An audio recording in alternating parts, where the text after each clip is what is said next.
Ladies and gentlemen, welcome to another episode of Legion Teaches History, and we are going to be continuing and closing out the final episode of H.H. Holmes, and we are going to dig into where we left off. Now, operating under the name H.H. Holmes, the con artist wed a second woman, Myrta,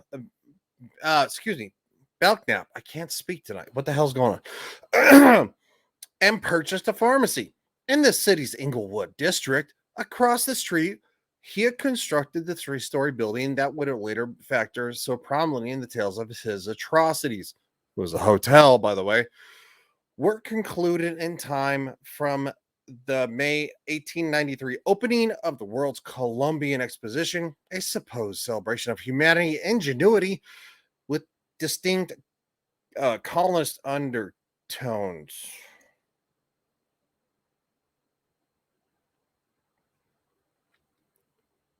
Okay. This isn't my pop culture channel or my political channel, but that got weirdly political. Celebration of human ingenuity with distinct colonialist undertones. As if they're never mind. We're not doing this on this channel. I'm not doing this, but the Smithsonian, jeez. The fair drew more than 27 million visitors over its 6-month run. To furnish his enormous castle hotel, Holmes bought items on credit and hid them whenever creditors came calling. On one occasion, workers from a local furniture company arrived to repossess its property, only to find the building empty. Interesting.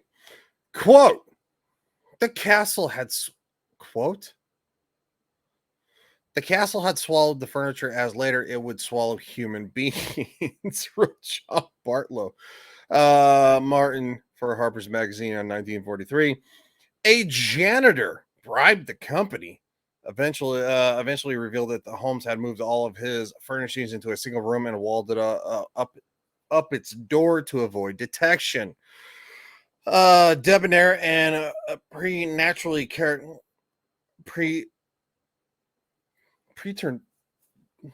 what the hell's that word? Preternaturally charismatic. Okay, I would have just said debonair and charismatic. Holmes nevertheless elicited lingering unease among many he encountered. Still, his charm was substantial, enable him to pull off financial schemes for a time, get away with murder. Yeah. Without exception, his victims appeared to have had two things in common: beauty, money.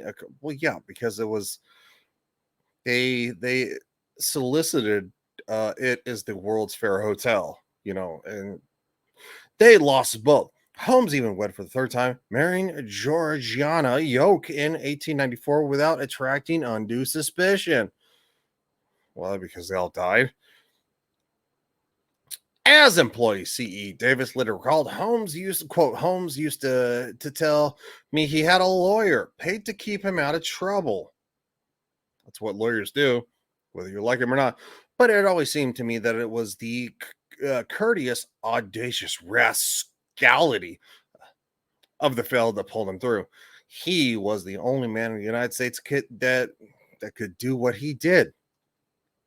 Holmes' probable first victim were Julie Connor, the wife of a man who worked in his drugstore, and her daughter, Pearl, who were last seen alive just before Christmas 1891.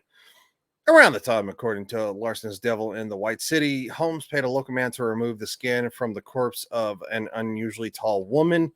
Julia stood nearly 6 feet tall woman.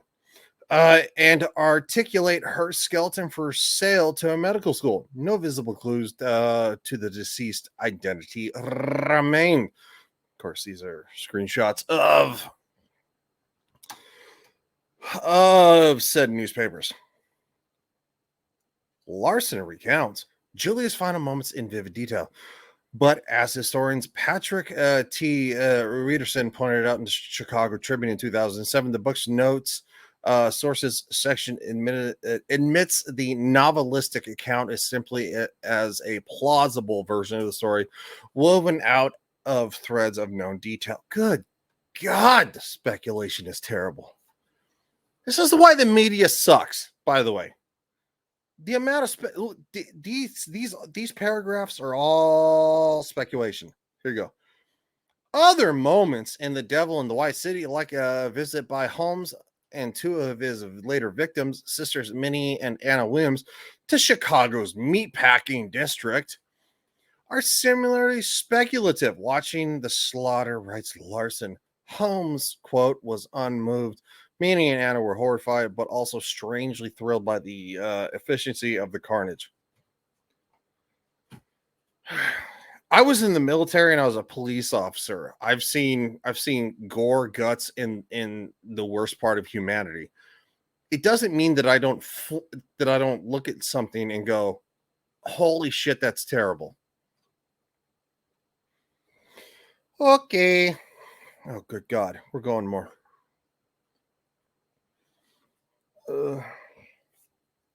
Yeah, I'm skipping the media. Sorry, guys. I can't with the media.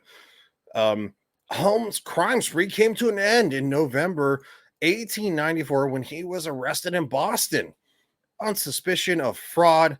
Authorities initially thought he was simply, quote, a prolific, gifted swindler, per Stephen Bankeroff of the Chicago Tribune, but they soon uncovered evidence linking Holmes to the murder of a longtime business associate, Benjamin Pitzel, in Philadelphia. Chillingly, investigators realized that Holmes had also targeted three of Pitzel's children, keeping them just out of reach of their mother in what was essentially a game of cat and mouse on a number of occasions. Holmes actually stashed the two in separate lodging located just a few streets away from each other. Quote, it was a game for Holmes, writes Larson. He possessed them all and revealed in his possession. In July 1895, Philadelphia police detective Frank Geyer found the bodies of the two girls buried beneath the cellar in Toronto. Given the absence of visible injuries, the coroner theorized that Holmes had locked the sisters in an unusually large trunk and filled it with gas from a lamp valve, suffocating them to death, ultimately. Authorities later unearthed the charred remains of a third Pitzel sibling at an Indianapolis college once rented by Holmes. A Philadelphia grand jury found Holmes guilty of Benjamin's murder on September 12, 1895, just under 8 months. Later, he was executed in front of a crowd at the city's Moyamensing prison at the killer's request. He was reportedly worried about the grave robbers. He was buried 10 feet below ground in a cement-filled pine coffin.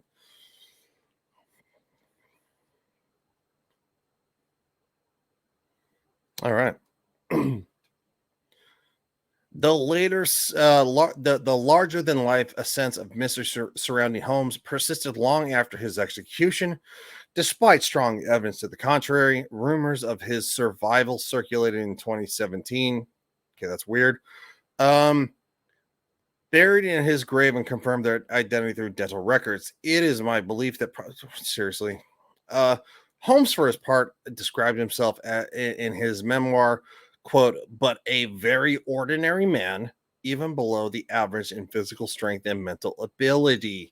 This would actually lend credence to what most serial killers would probably, quote, define themselves as.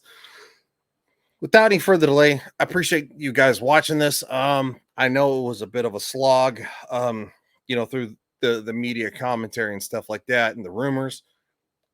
Thank you for watching. See you guys. Ladies and gentlemen, welcome to the sponsor of this channel. The sponsor of this channel is Silk City Hot Sauce. It is a hot sauce company that I use personally. I love everything Silk City Hot Sauce does. They are a small business in Vermont, southern Vermont, and they use all the ingredients from a farm down the road. They got farm fresh ingredients. It tastes great. They have the best peppers. And quite frankly, I have tried many of their sauces. I love them. I've tried Prime Time fired up with Alex Stein. That is good. It's got a good heat to it right out of the gate. Killer Hot is another one that I do love. I love Killer Hot. That one is probably one of my favorites. Alex Stein's is also one of my favorites. I would also say that I have tried Nightmare. This is Chrissy Mayer's hot sauce. They do a great job with that. Bob Levy's blue cheese ass licking hot sauce. That's right. I do love it. They have a lot of great packages you can have. You can get a 3-pack. They got multi-packs. Tales from Silk City Pull Over. I have tried that. I have not tried the G sauce yet. Not yet, but they also have pick your 3-pack. They have pick your 6-pack. They got a lot of great stuff. I hope you check them out, because when you do and use the promo code Legion, that is the promo code Legion, Legion. At checkout, you get 15% off. Jeff is a friend of this channel. I've interviewed him on my channel, and I think you will love everything they do. So I hope you go to SilkCityHotSauce.com, use the promo code Legion, and get 15% off, because I continue to buy from them every time I have the opportunity. Every time I run out, I always go. I use my own promo code. Jeff knows it's me. I hope you guys enjoy the rest of this video or the rest of this live stream. We'll see you guys.